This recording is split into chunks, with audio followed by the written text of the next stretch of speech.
दोस्तों, समुद्र के नीचे एक ऐसी दुनिया है जहां से देशों की तकदीर तय होती है।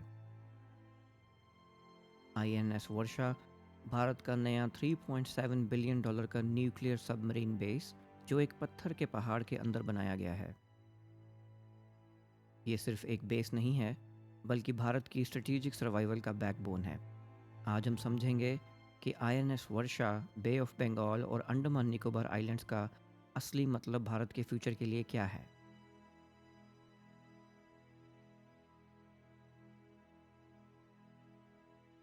आईएनएस वर्षा एक ऐसा न्यूक्लियर प्रूफ बेस है जहां पे 12 न्यूक्लियर सबमरीन तक डॉक कर सकती हैं। ये टनल्स के थ्रू सबमरीन्स को सीक्रेट एंट्री देता है और इवन न्यूक्लियर स्ट्राइक के बाद भी ये सर्वाइव कर सकता है और एक काउंटर अटैक कर सकता है। चाइना के 12 के मुकाबले भारत के पास अभी सिर्फ 2 बैलिस्टिक मिसाइल सबमरीन हैं। लेकिन ये रेस नंबर्स की नहीं, बल्कि रीच की है। बे ऑफ बंगाल दुनिया का सबसे स्ट्रेटेजिक कोस्टल बॉडी है। यहाँ से दुनिया का 30% से ज़्यादा ग्लोबल ट्रेड गुजरता है। 94,000 शिप से ज़्यादा हर साल मलाक्का स्ट्रेट को क्रॉस करते हैं और यही चाइना की इकोनॉमी की जगलर वेन है। 80% से ज़्यादा चाइनीज़ ऑयल इंपोर्ट्स मलाक्का से गुजरते हैं। भारत के लिए ये एक बहुत बड़ी अपॉर्चुनिटी है।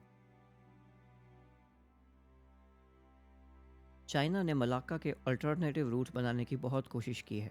China Myanmar economic corridor, China Pakistan economic corridor, middle corridor via central Asia and Turkey.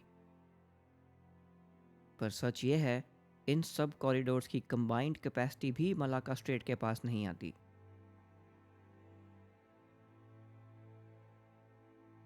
आज चाइना के पास 370 से ज़्यादा वॉरशिप हैं। ये अमेरिका से भी ज़्यादा हैं।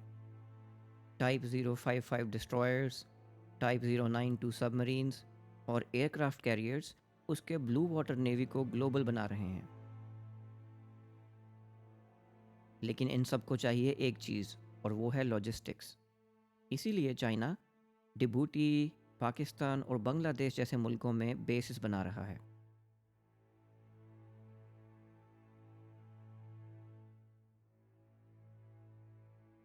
भारत के पास सिर्फ 130 वॉरशिप्स हैं और बजट का सिर्फ 15% नेवी को मिलता है।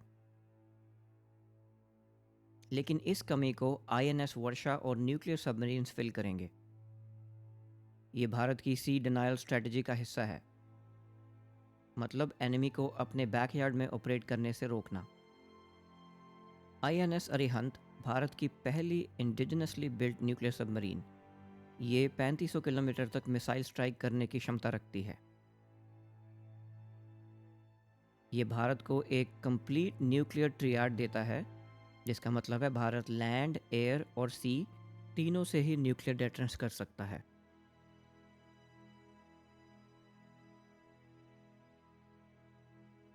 सेवेंटी 500 किलोमीटर कोस्ट लाइन के बीच सबसे ज़्यादा स्ट्रेटेजिक है भारत का हिडन ज्यूल, और वो है अंडमान एंड निकोबार आइलैंड्स। ये एक फॉरवर्ड ऑपरेटिंग बेस है जो मलाक्का स्ट्रेट को मॉनिटर करता है। यहाँ से भारत डायरेक्टली चाइनीज़ नेवी की मूवमेंट्स को ट्रैक कर सकता है। और सिर्फ डिफेंस नहीं, भारत साउथ चाइना सी में भी एंटर कर रहा है।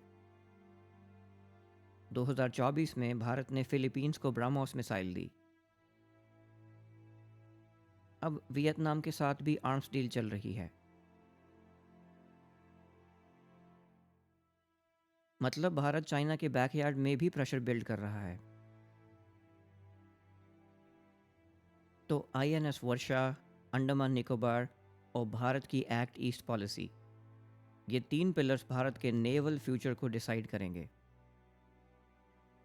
दुनिया की जियोपॉलिटिक्स में कंट्रोल इनहेरिटेड नहीं होता, ये जीता जाता है।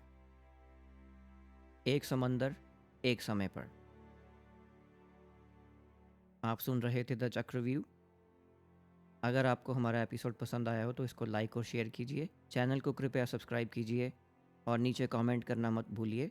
अगर आप चाहते हैं कि हम कोई पर्टिकुलर टॉपिक कवर करें तो वो भी कमेंट में लिखना ना भूलें। मिलते हैं जल्दी ही एक नए एपिसोड में।